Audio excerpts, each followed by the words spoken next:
এখন আমি রান্না করে নেব মাছের তেল দিয়ে উচ্ছে পাতা ভাজা। তার জন্য ওভেনে কড়াই বসিয়ে দিয়ে দিয়েছি কিছুটা পরিমাণে তেল। তেলটা গরম হয়ে গেছে, তেলের মধ্যে দিয়ে দিলাম কিছুটা কাতলা মাছের তেল। আপনারা যে কোনো মাছের তেল দিয়ে এটা ভেজে নিতে পারেন। দিয়ে দিচ্ছি হাফ চামচেরও কম হলুদ গুঁড়ো। এবার একটু নাড়াচাড়া করে নেব।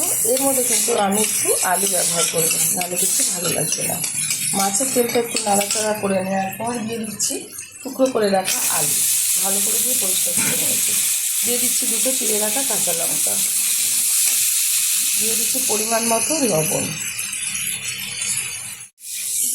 বেশ কিছুক্ষণ নেড়ে চেড়ে নিচ্ছি। আর এইদিকে কিন্তু একাকি উচ্ছে পাতা ভালো করে বেছে দিয়ে পরিষ্কার করে নিয়েছি, ঢেলে দিচ্ছি।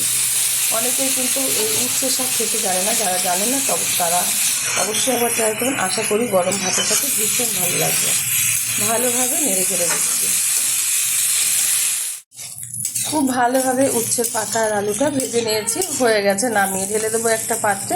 গরম গরম ভাতের সাথে সার্ভ করবো। আপনারা অবশ্যই ট্রাই করবেন, আশা করি ভালো লাগবে।